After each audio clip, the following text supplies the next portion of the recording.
bah, le CO2 est un oxyde. Donc ça ne se casse pas facilement, et non seulement ça ne se casse pas facilement, mais tant qu'il est dans l'air, je le redis, il est inaltérable. Ça veut dire que pour que le CO2 sorte de l'atmosphère, il faut qu'il revienne au contact du sol, où là, il peut être épuré par deux processus qui sont des processus lents et limités. Le premier, c'est la dissolution dans l'eau océanique. En fait, c'est un équilibrage de pression partielle, c'est-à-dire que quand il y a une concentration en CO2 plus élevée dans l'air que dans l'eau, ça passe la barrière entre l'air et l'eau, mais c'est réversible. Ça peut se repasser dans l'autre sens. Si on retire du CO2 de l'atmosphère par des moyens quelconques, eh bien à ce moment, une partie du CO2 qui était dans l'eau repasse dans l'air. Hein, c'est une mauvaise nouvelle.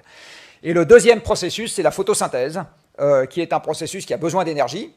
Si vous avez une plante sans lumière, elle ne pousse pas bien. Et cette photosynthèse soustrait du CO2 à l'atmosphère en utilisant l'énergie du soleil pour casser la molécule de CO2 en deux. Les plantes savent faire ça, pas nous, donc c'est une propriété assez remarquable.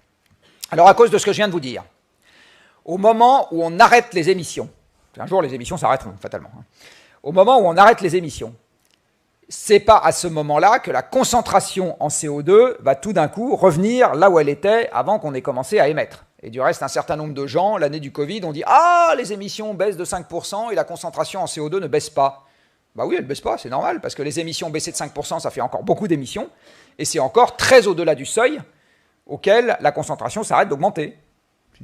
Voilà.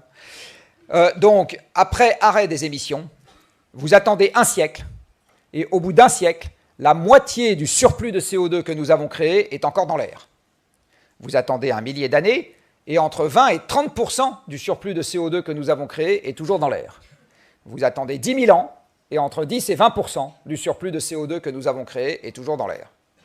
Ce que je suis en train de vous dire, c'est que le climat que nous avons, entre guillemets, trouvé en entrant, là, comme la propreté des toilettes, quand nous avons démarré notre activité industrielle, il est perdu à jamais.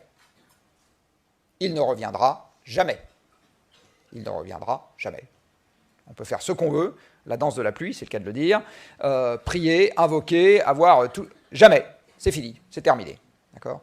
Ad vitam aeternam, ce qu'il reste à vivre du temps de l'humanité, pas sûr que ce soit encore 10 000 ans, où vont les choses, eh bien, se fera dans un climat qui aura définitivement changé par rapport à ce qu'il était avant la période industrielle.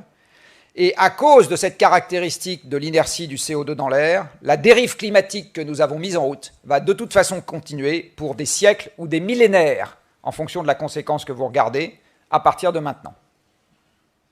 Et on ne peut que lutter pour limiter l'amplitude de cette dérive. On ne peut plus l'arrêter. On ne peut plus l'arrêter.